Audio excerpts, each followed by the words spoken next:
Welcome, I'm Superintendent Glenda Ritz, and I will welcome you to the first of the 3 hearings regarding K-12 English Language Arts and Math Standards Revision. We have some state board members here, and I think we're expecting another, but we have Troy Albert sitting here to my right, and we have State Board of Ed staff, Molly Chamberlain, who is going to be acting as our moderator today, and Michelle McGowan. She's not here. Is Shane here? Yes, Shane is out the registration Shane's at the registration table. That's right. So I'm on the way in. And then Indiana Department of Education staff, Michelle Walker. And we have Caitlin here. Mm-hmm. There Caitlin, she is. Thank you. And Caitlin Beeson and Julia Johns. Thank you. And Bill Reed. So we'll go ahead and begin. We're going to cut off registration at 6:30, so the last few may go ahead and register so we can be finished by 7 o'clock. Few instructions. You have to sign in to have an opportunity to speak, and you'll be asked to complete the public comment form in advance so that may be provided to the public hearing moderator, which is Molly. The purpose of the public hearing is for the State Board of Education to hear testimony on draft. I want to emphasize that word draft. It is a process, and this is part of the process to having final standards for English Language Arts and Math Standards, and they were posted on February 19th. This hearing is limited to standards only. It is not a hearing about curriculum or textbooks or assessment. Public comment on topics outside of the standards will be accepted at other forums in future dates. And whenever possible, please provide specific feedback on the standards to inform the ongoing work of the English Language Arts and Math evaluation panels and the College and Career Ready panel. During the testimony, please state your name and provide your feedback on the draft standards posted online. Please limit your comments to the draft standards. Each speaker will have 3 minutes to speak. Time limits will be strictly enforced, and I think, Molly, you're going to be the timekeeper. You'll be notified when you have 1 minute left so that you can begin concluding your remarks. Please be respectful of other speakers if their opinions differ from yours. And I think we'll go ahead and begin, and then concluding the hearing. Actually, I better say this now because some of you will stay for a little while and then you may leave after your comments. After the hearing, through 11 p.m. Eastern Standard Time, on March 12th, you may submit your written testimony and additional feedback on the standards. And just go to the Indiana Department of Education's website, and you'll be able to find that very quickly. All right. Do we have any speakers for the moderator? Shane?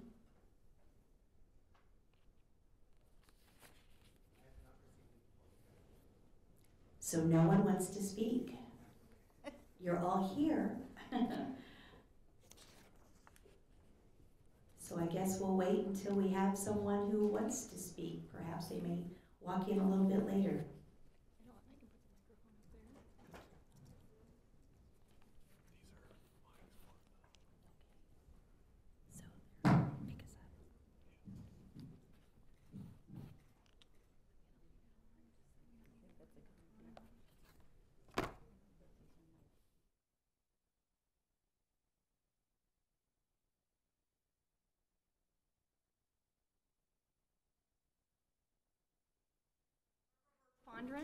Barbara, you'll have 3 minutes, and your time begins now.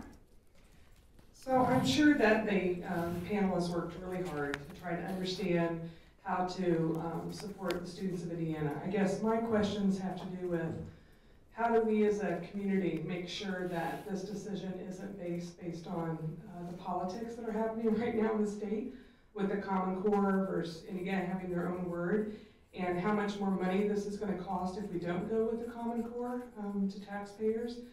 Right now, the frustration from our school, like many's, is to try to understand what are we supposed to teach, and more importantly, how is it going to be assessed? And I know this conversation isn't about assessment today, but I don't know that we can separate those two worlds. Until we understand further about how things are going to be assessed, then understanding what's going to be expected from those standards is going to be a whole different conversation. So I hope that we can understand a little bit more about the total fiscal impact that this decision makes, and how do we make sure that, you know, we want this to be something that's proud of our Hoosiers, that's made by Hoosiers. How about if we go a step further? Can we go back to 20, 30 years ago when school districts made their own decisions about what was important to teach based on the community? That's happening now across the world. Things are getting smaller instead of larger, and I'm wondering if and when that conversation can ever be had about entrusting and putting professionalism back into the education world of letting schools and teachers and communities understand what's important for their communities. Thank you. Thank you. Did you have a specific standard you wanted to speak to? No, it's No? all about the same. Okay. Thank you.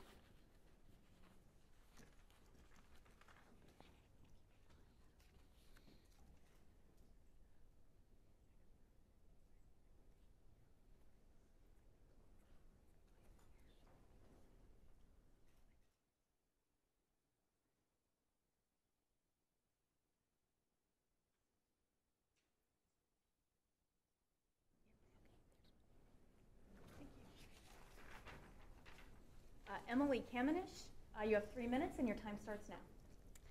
I didn't come prepared to speak today, actually, but since it's what we're here for and no one else is doing so, I'll give it my best shot, but just let me apologize for I would have come much more prepared if I thought I'd be the one speaking. My general understanding of this is there's a large number of parents and teachers not in favor of the Common Core standards. And again, I may be wrong in my understanding, but so it looks like Indiana is rewriting our state standards. This isn't Common Core standards we're talking about, right? These are our state standards. And they look very, very similar, if you read them, to the federally written Common Core standards. So I guess I would just like to make sure that it is known. We feel cheated. We feel lied to. It looks like something's being just kind of slipped over on everybody. And that seems important. It seems important that that's clearly spoken and that this is done well. I've also noticed you said this is a process, and I appreciate that. It looks like the process is set to happen very quickly. So I feel discouraged as a parent trying to make my voice heard and the voice of my fellow parents heard, that it looks like it's all just going to tumble down here real quickly and then be finished before we had a chance to say, well, wait, this standard didn't actually get changed. A few words got changed, but it's still the same thing. It's still the fuzzy math standards we're talking about. It still isn't what it used to be. What do we do? I think that you noticed we came because we cared, but we have nothing to say. Maybe that's the biggest thing we want to say. What do we do? We're reading these standards. We aren't approving of these standards. All over the internet and the other meetings I've gone to, I hear parents voicing, and teachers voicing the same concern on all levels: public school teachers, private school teachers, homeschool teachers, parents in all of those areas, not approving, and yet it's still going in the same direction. So that's why I'm here today.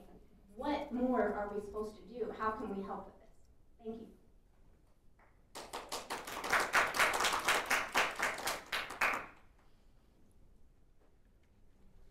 Ann Waters. Hello, my name's Ann Waters, and I am just speaking in general terms, also not about specific standards. I'm very concerned about the processes going on with these standards, in that from my understanding, there are a number of people who are on the panel to come up with these standards who have signed on that they agree with the Common Core standards. And so even though we're going through this process, they either have signed on or are biased that way. And the people who have supported the legislation to do away with the Common Core standards in Indiana voted with the understanding that it would be a fair and really a very thorough going back to the basics of education. I know Common Core standards are very much dumbing down our standards for education, as well as they're indoctrinating our standards. And I believe that that should be decided locally. and it should be a high standard, and that the Common Core standard should not be involved in any way, even if it's by another name, with these, that we should have people who aren't bound to Common Core, either by signature or by philosophy. Thank you.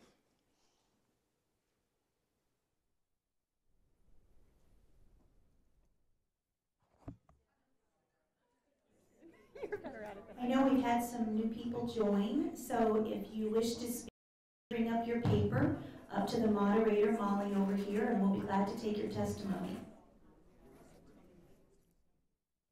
Oh, great. Cindy Kane, you have 3 minutes. Your time starts now. Thank you. I'm Cindy Kane. I'm a high school counselor. And I first want to state a few facts, I guess, if I could start out with that. First of all, many of our students are coming out of high school, even our high ability students, some of them, having to take remedial courses at the college level. We have to do something about that. If we want Indiana kids to be competitive globally, we have to change our standards. Common Core is coming whether we like it or not, because it will be necessary to properly prepare our kids for life after high school and to compete in such a global economy. My concern as a counselor is for those children currently in school who are already not properly being prepared and who are going to be thrown to the wolves in the sudden implementation of these standards. I do wonder how the Department of Education plans to address this learning curve.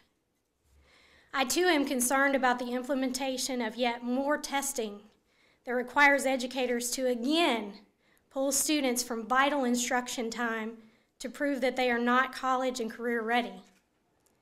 If they're already not passing their graduation exams, I think it's pretty clear that they're not college and career ready. Why test them again? Assessing is important so that we know how we are doing, but the amount of testing, especially at the high school level, is getting completely out of hand. As a corporation test coordinator, almost half of my contract time is spent dealing with issues surrounding testing. And again, I'll repeat what someone else said. I know that this is not really about assessment. I know it's about standards, but for standards to be implemented, we have to assess them. Thank you.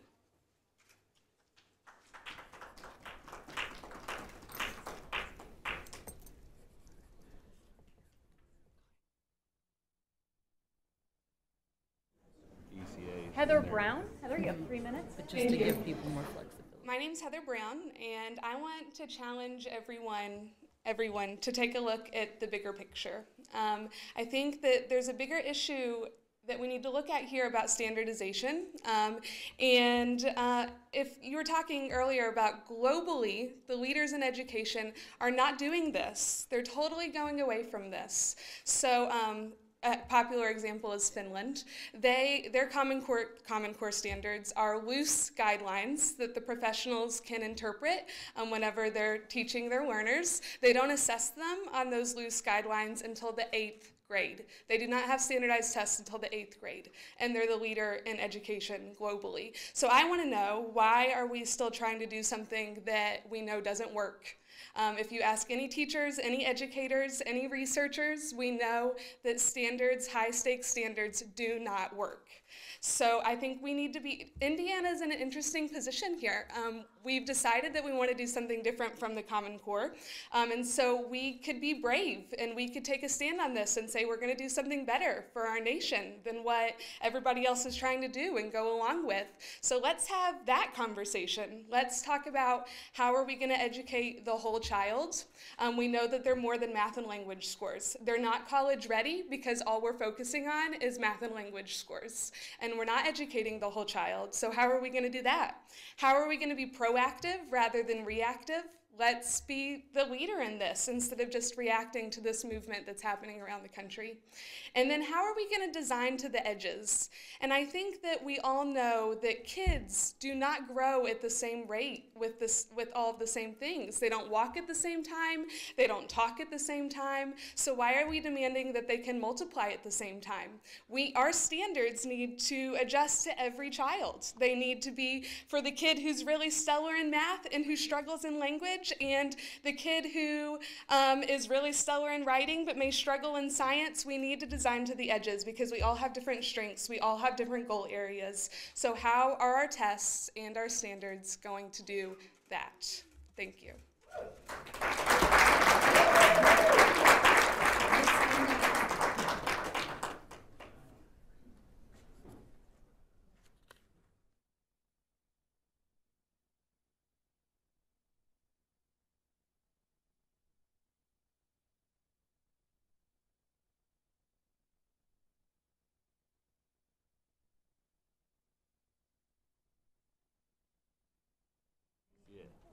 So that might be something we want to bring. Bonnie Jo Kelly, 3 minutes. My comments are more specific, I suppose, in terms of standards. First of all, I'd like to say that when I look at the process as I understand it, where committees were put together for math, language arts, and they looked at Indiana standards, Common Core, National Council of Teachers of English, National Councils of Teachers of Math, I think the process in terms of looking at those standards is a good one. I like the idea of pulling from all 3 of those or 4 of those sets what's best for our Indiana students. In every other state, there are parameters, there are guidelines, and as a classroom teacher, I'm a classroom teacher, I also supervise student teachers for IU Bloomington. My student teachers many times in a classroom, for example, within the first couple of years, may be teaching English, but it sometimes they need guidelines in terms of what's the difference between 6th grade English and 8th grade English. So I like the process a lot. The only comment I would have, and it's a formatting comment, and so I know that's coming later, but I do like the idea, for example, of argumentative writing, being able to see it across multiple grade levels in a grade level band. And I think that would make it much more teacher friendly than setting the standards up grade level by grade level. So thank you.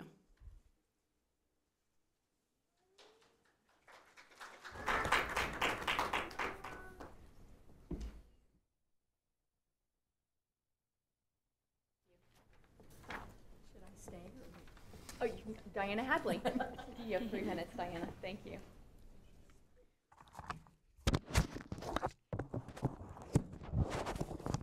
My name is Diana Hadley, and I represent the Indiana High School Press Association, an organization that has been around since 1922 to support people and students who do high school publications, people who teach journalism, and so forth. And so as I look at the draft, I have a couple of concerns.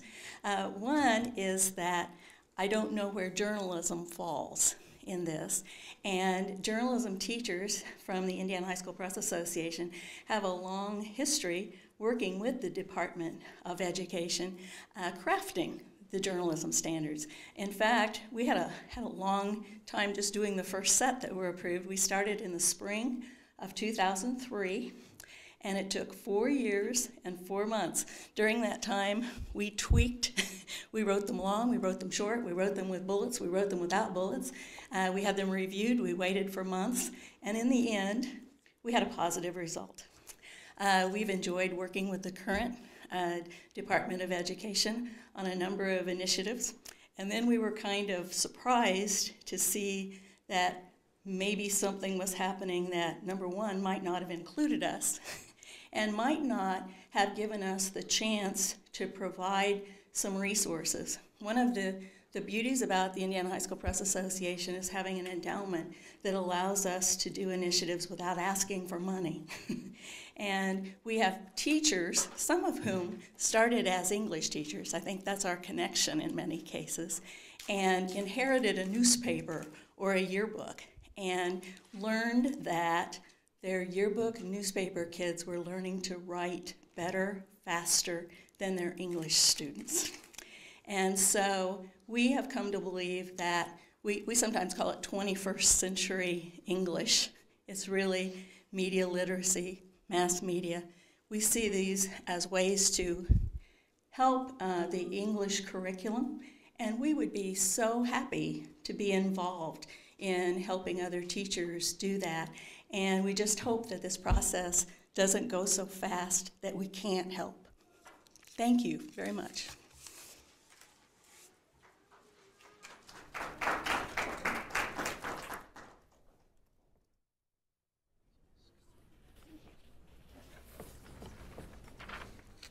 Dylan Purley. 3 minutes. Good afternoon. I think it was Amanda, and that's a dream vision. I hope I'm in education long enough to get to that point.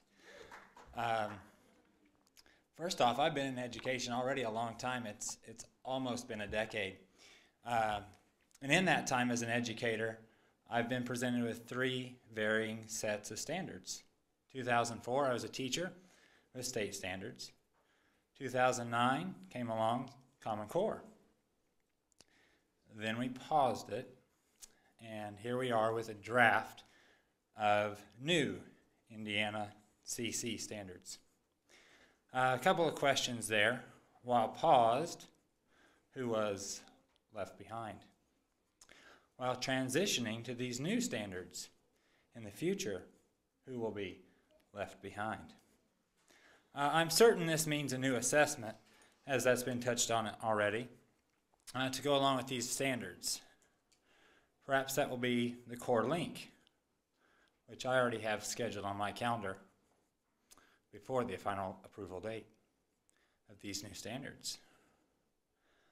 We are the only state rewriting our goals according to the Indy Star. I would say there's a time to make new paths, but there's a time to join the 45 other states that are already paving the way to the common goal. Let's do what's best for our teachers, and let's do what's best for our kids in Indiana. Thank you.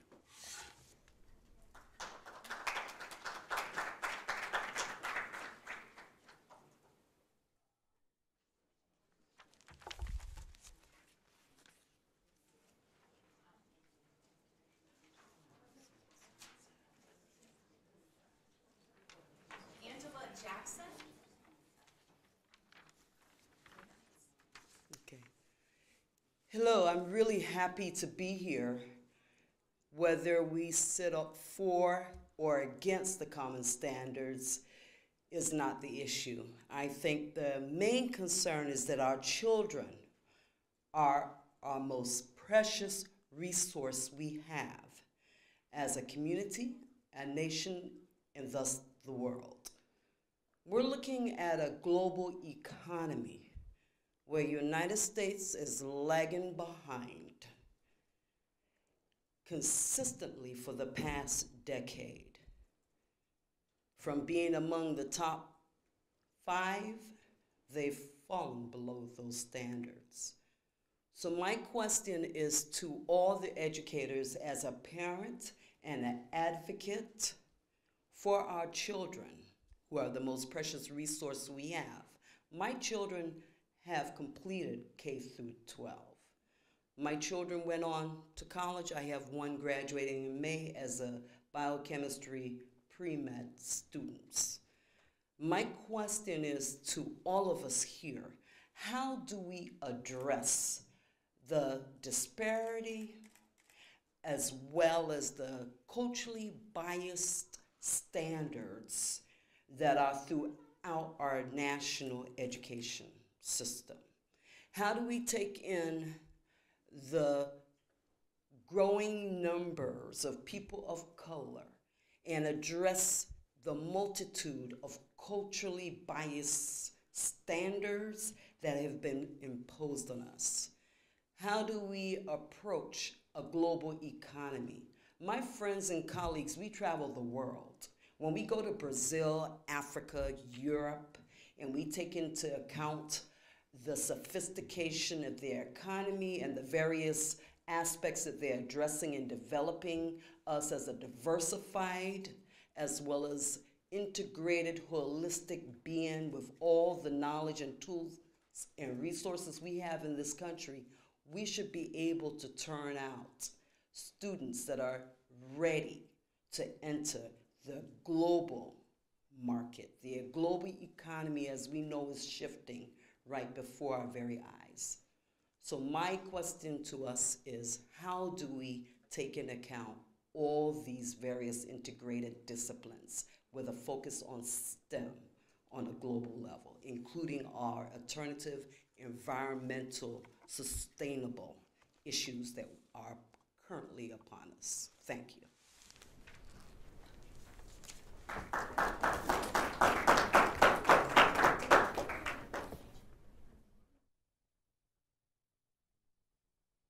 Hi.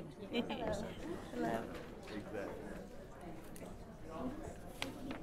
Meredith Payton. Hi, my name is Meredith Payton, and my comments are more general than specific, though I have read the Common Core standards. I'm a mother of 4 children, and I'm concerned about Common Core because I remember when I first read the Common Core standards, my mother introduced them to me, who teaches in the public school 3 years ago. And I was looking at the standards for, my children are still fairly young, so I was looking at standards for K and first grade. And I was concerned that the first grade standards were things that my kindergartner was already being taught and comprehending well. And so it's just, I'm continuing to be concerned that the new draft of the Indiana state standards are just a rehash of Common Core. I'm also concerned that we are giving more power, taking more power away from parents at the local level and giving it to the federal government. And I feel like that's always a bad idea, to remove power from the local level. And because what if a standard we decide as parents isn't working for us anymore? It would be difficult to change if we give the federal government that power through fully adopting the Common Core standards. And then again, just making the Common Core Indiana state standards, I'm just concerned about content with that also. Thank you.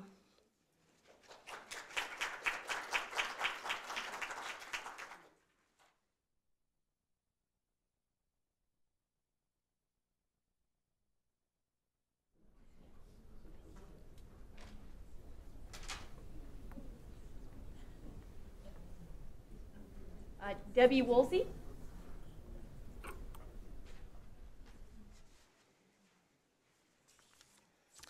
I'm coming to you threefold: parent, former classroom teacher, as well as I have many friends who are still in the classroom, who are homeschool parents, who are teaching in private schools. I want to start out by saying, when you have homeschoolers, public schoolers, and private schoolers up in arms, you should be looking more carefully at what you're doing. And I apologize, I'm out of breath. I'm actually under doctor's orders to stay home in bed, but this was important. My background is as a public school math teacher. That's what I did before I got married and had children. And I actually served on our county, I know this is a long time ago, our county curriculum standards, because that's what we had back in the good old days. I helped to choose the curriculum as well as wrote the standards.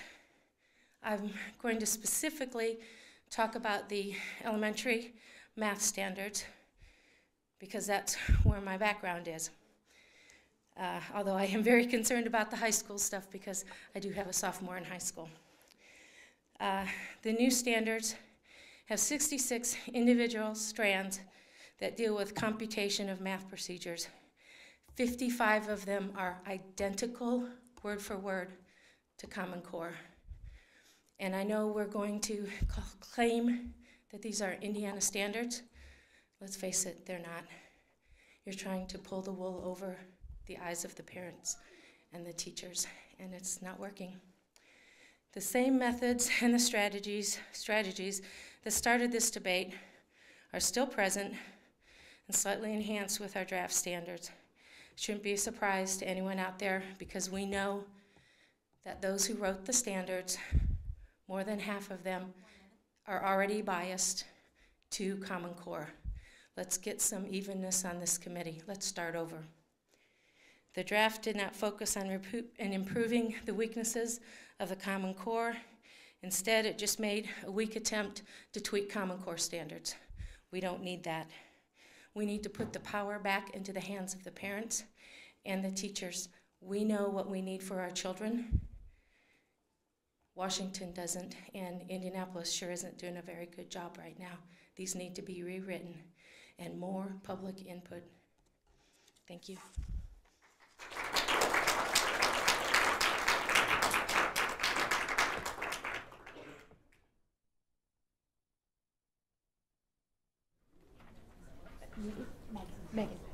Megan Love. Okay. Hello, I'm Megan Love, and I am a mother of 3 little boys.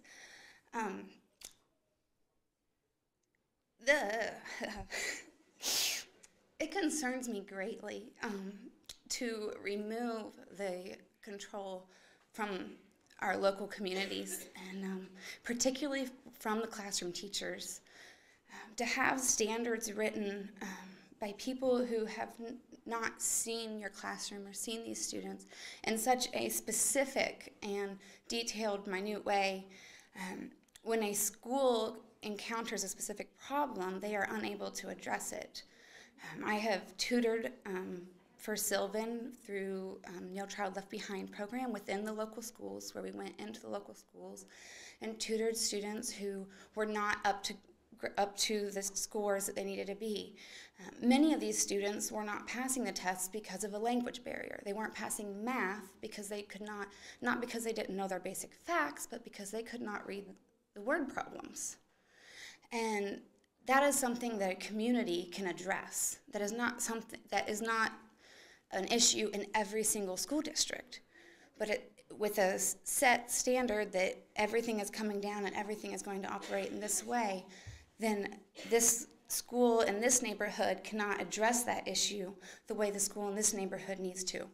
And the languages are specific to every area. They're not the same either.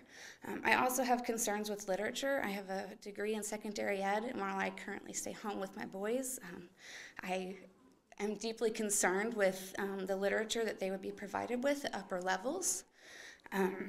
I believe within Common Core at junior and senior level, much of the classic literature has been removed, and the classroom teacher doesn't have the freedom to choose. Like with the former Indiana standards, at least the teachers had several novels they could choose from and several works that they could choose. If a school encounters an issue and the students need to be, maybe To Kill a Mockingbird is going to address some issues that within the community need to be addressed. Or there's different novels and literature works that could elevate and empower a community that the state level and the national level cannot foresee being needed. So those are my concerns.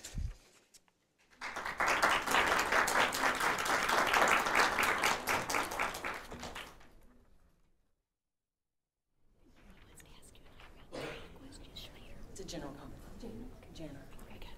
Jana Morgan Herman. You have 3 minutes. Okay. I am in a unique position because I'm a Montessori teacher. I also teach at IUS.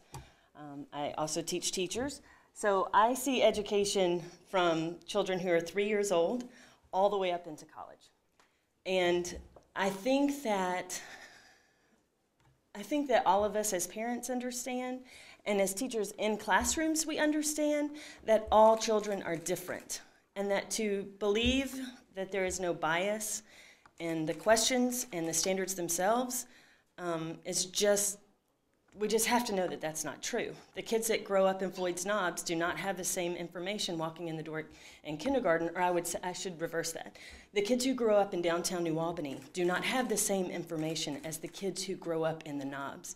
They start off about 18 months difference at 5 years old at kindergarten, and without a lot of intervention, they never make that up.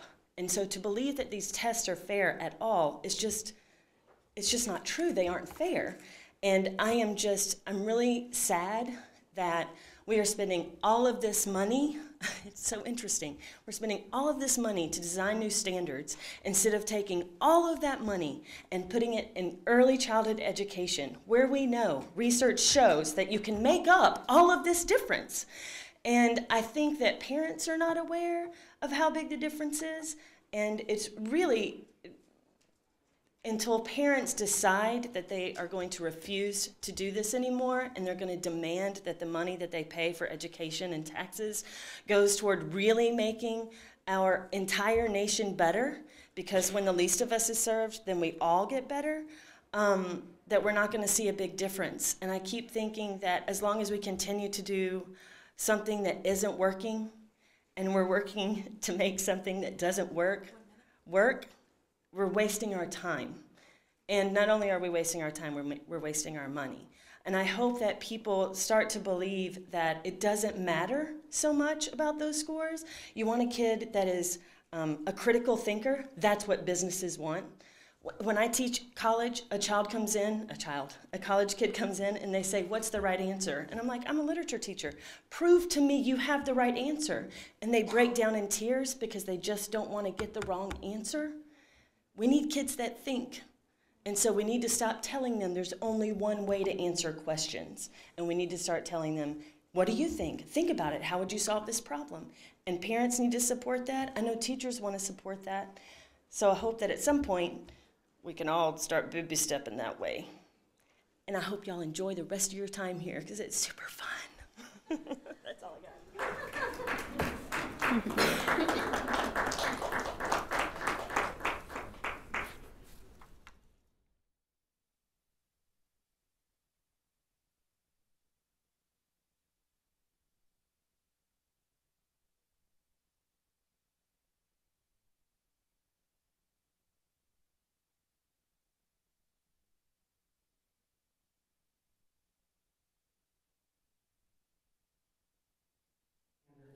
Because what we're doing here is we're really setting benchmarks for what we want our children to be able to do and be. And backward design is a great concept in education in that you start by saying, when a student graduates high school, what do we want this student to be able to do? And it's not get a job, not directly, they are not workers, they are human beings who are trying to educate. And so this is about teaching them to be able to continue learning, because you all probably have a cell phone sitting on your table right now. And if you just went back 10 years, think how many things have changed in the last 10 years. And think how much learning you had to do since, technology kept changing and changing. And no set of stagnant standards will allow you to do the critical thinking and train you to be a self, starter and to be somebody who is a lifelong learner, unless not measuring things in a standardized way, but doing more open-ended critical thinking activities. Something I see in the standards here that has great potential, but I hope we don't rush it and I hope we work it more, is media literacy. All students need media literacy because we're in a media-saturated world. And the students today are not just consuming media, but they are also in a participatory capacity where they make media and publish it themselves. And I see several items on here where that's mentioned, but it doesn't take the great advantage of journalism education, where we have a lot of English and journalism teachers in the state who are really sharp and who can help develop those standards more so they'll benefit all of our students so they can do well in the 21st century as things keep changing. So media literacy is something that we need to include more and refine here for all students so that they can be lifelong learners.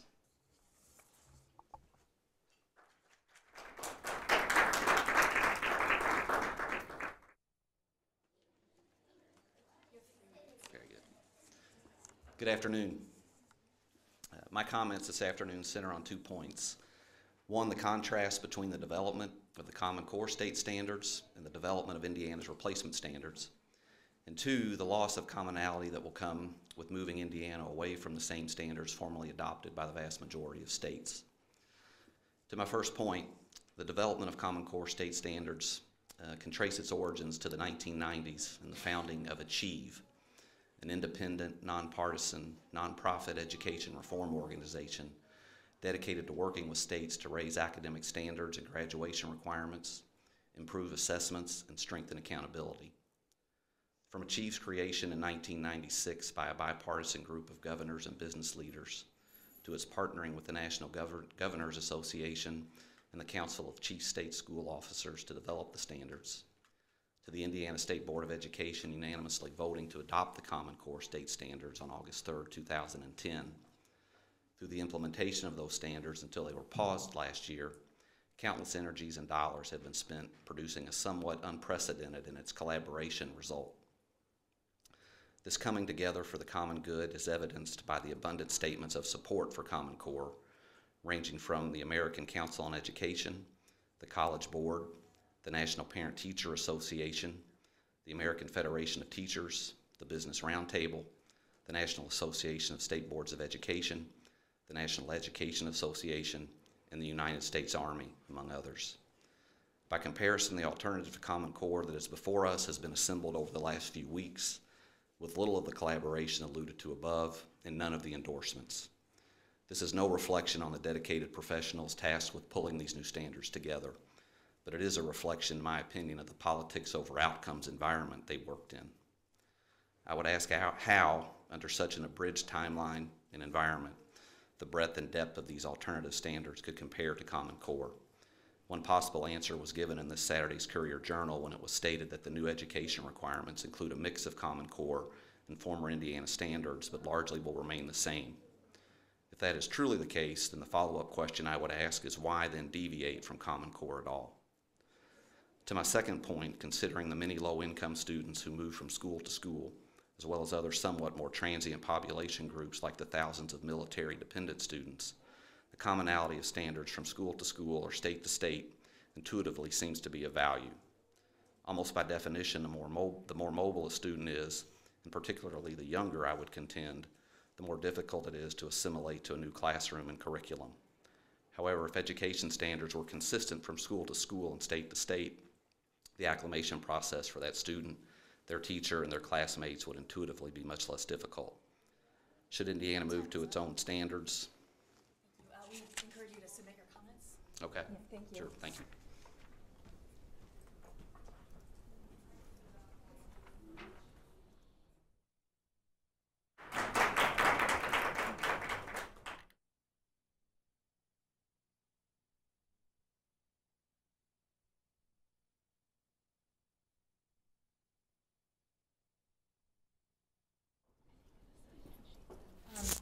Angie Hamilton?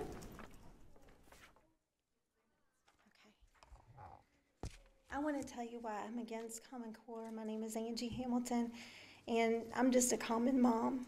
And I have a son that lost oxygen at birth, and I have a daughter that battles dyslexia.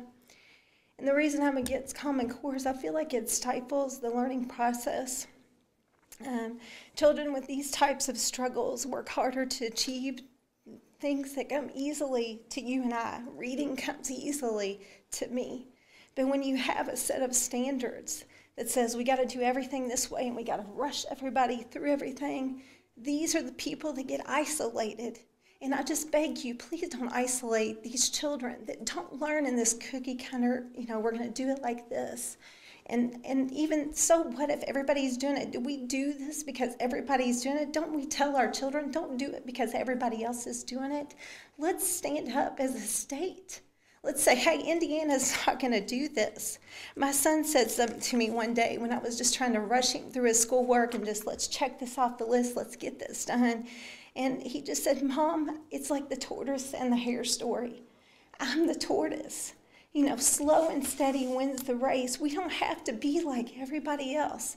Let's go out there and do those hands-on things, those hands-on learners, those people that were like Edison. Edison was homeschooled, and then we have people like, Einstein. They didn't learn in the same way. So don't forget about those people. Let's be different. Let's stand up and say, we're going to do something different. We're not going to be like everybody else. We're not going to isolate those that learn differently. We're going to encourage them, and we're going to do those fun things. We're not going to do all these worksheets and all this stuff. Let's do something fun, and let's raise these people up. Thank you.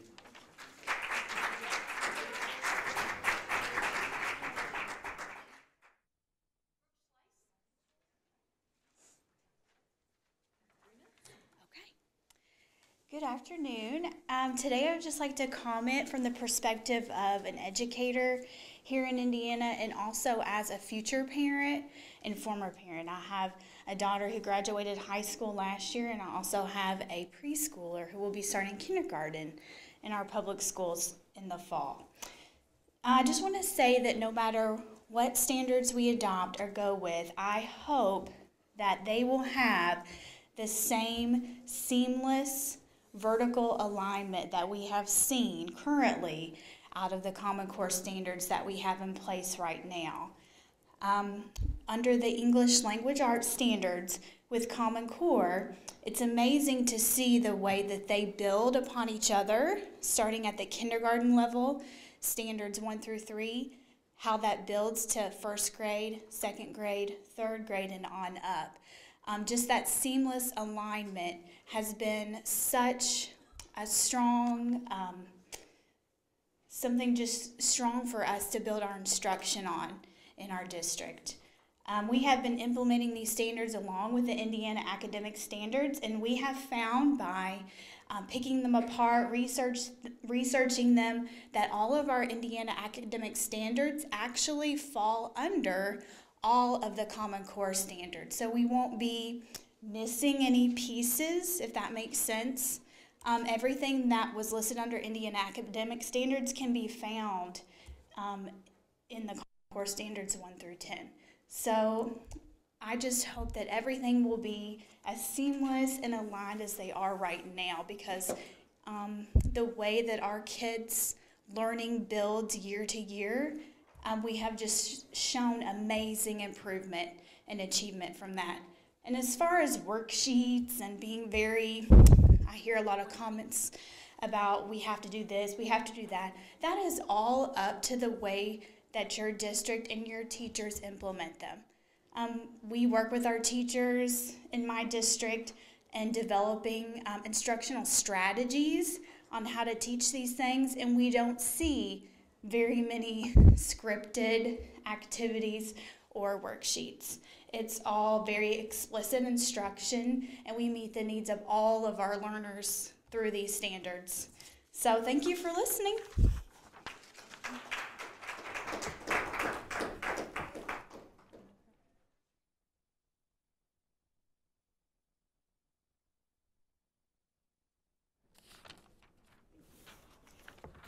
Kimberly McClure.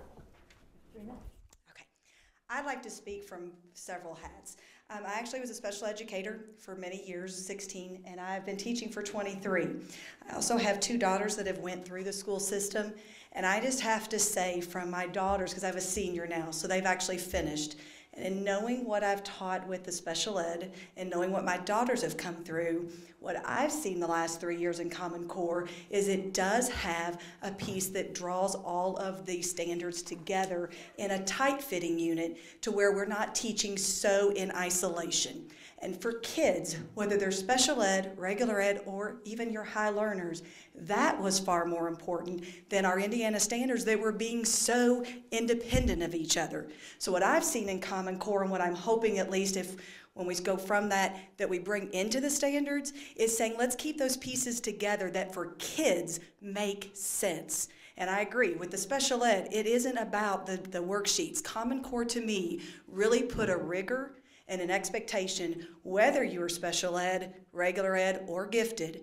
It brought a rigor where kids then truly could go dig deeper or at least start at their level where they needed. But at least, whether it be ELA or at math, it tied it together. For example, we're starting a unit on measurement, and it really, for the first time, started kids starting with where they can understand what makes up measurement, then going to the next level of the actual units of measurement, and then tying it to a real ruler. And that's just one of many examples of what I've seen in Common Core, is it pulls it all together where a teacher can truly look at what I need to teach in this standard and how can I put that together for a kid that truly makes sense, where our Indiana academic standards have always been kind of isolated and separate.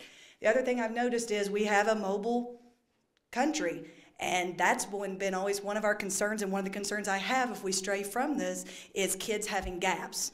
And I think that's the biggest thing. We implemented it in our corporation for kindergarten, first, and second, and now if we stray away from it, we're causing kids to have those gaps again. So I just beg of you to really look and really know Common Core, because I think there's some communication out there, and from a special ed where I have special needs kids in my classroom and I have gifted kids in my classroom, I've seen, since we've done both together this year, a really good thing for my kids to be able to keep it together and tight. So I would just beg of you to at least make sure, if we're going away from it, we take some of those things from the other and make sure the vertical alignment, but basically all the units are there in it. Thank you.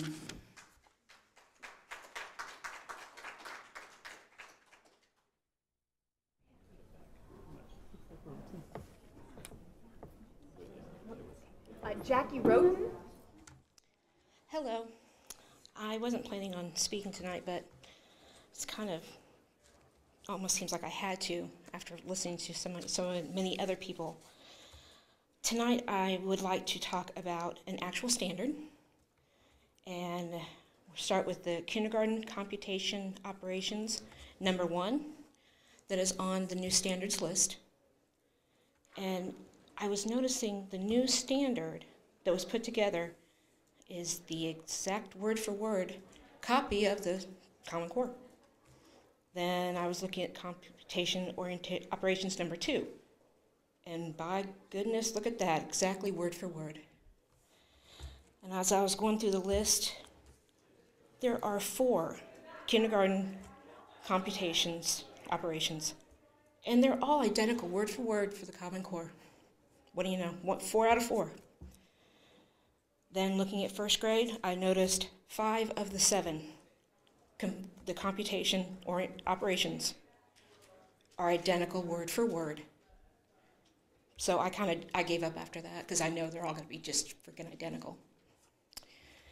So I have been at all public hearings for the Summer Study Committee over this past summer, because I'm from I'm actually right out from outside of Indianapolis. I went to the evaluation panel orientation meeting. I went to the evaluation panel workshops those 2 days. I've been to the State Board of Education meetings.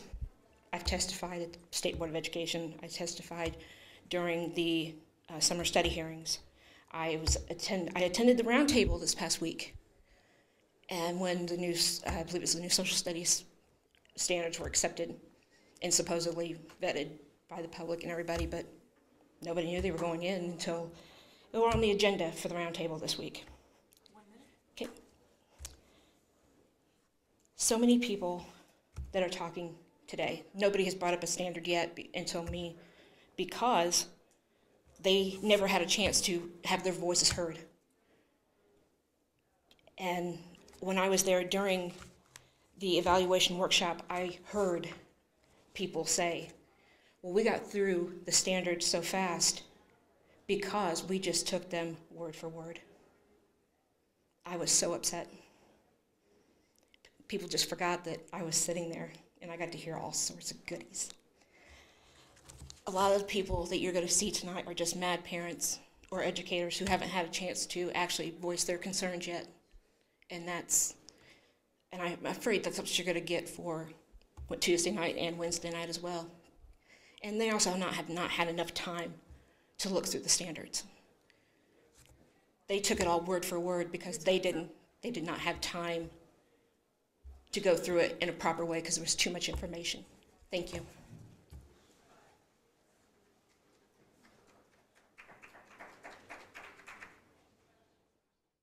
Mr. Albert, you come back. There we go. Good. Hi, I'm Paul W. Hankins, and I just came to the realization that I'm not paid to sit here any longer. And this has all been voluntary up until this point. And that took 15 seconds to say that. I want to say something about independent reading and how Common Core standards seem to miss independent reading, and I think the draft misses independent reading as well as we try to translate and marry the two together and come up with some kind of synthesis.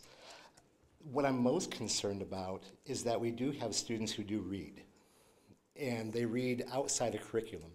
They read outside of standards. There are rebel readers. They're the rogue readers. They're the ones that Donald Miller cites in her new book, Reading in the Wild. This is what these kids look like.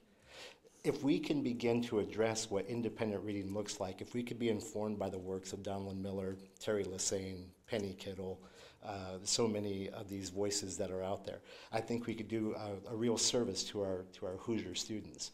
You know, independent reading, according to the studies by Stephen Krashen, it increases vocabulary, whereas standards seem to somehow codify our vocabulary. Independent reading increases stamina, whereas sometimes our standards seem to enervate our readers. And whereas independent reading allows for a number of ranges and genres and titles and authors, I think sometimes standards and leveling somehow wedge our readers in between one level and the next level, and not only creates a floor, but it also creates a ceiling for some of our Hoosier readers. I'm most concerned about how independent reading may address some of the standards, in particular, one that is referenced in the 9th and 10th grade standards, where we start making references to titles by Ovid, the Bible, and Shakespeare. I think as soon as we start to use that language as a suggestion within the standard, it's somehow being quietly blessed. And teachers will adopt what we bless. And if it's quietly blessed like that, it's the only standard that I saw that actually made reference to a specific title. What I'd like to see is the new standards, the draft, try to align itself to the program called Hoosier Family of Readers, where some of these resources would be directly aligned to the draft and whatever we adopt there, so that standards that address things like students taking a particular subject and pulling from different sources to meet that subject. I hear, you know, my colleagues, what I'm hearing them say over and over again is we're pulling text from the web.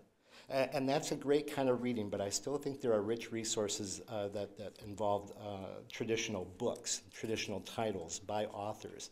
Here are some sections of independent reading that I think Hoosier readers could do a little bit better in, and they're the ones that are addressed by Common Core standards, and they're addressed in the draft.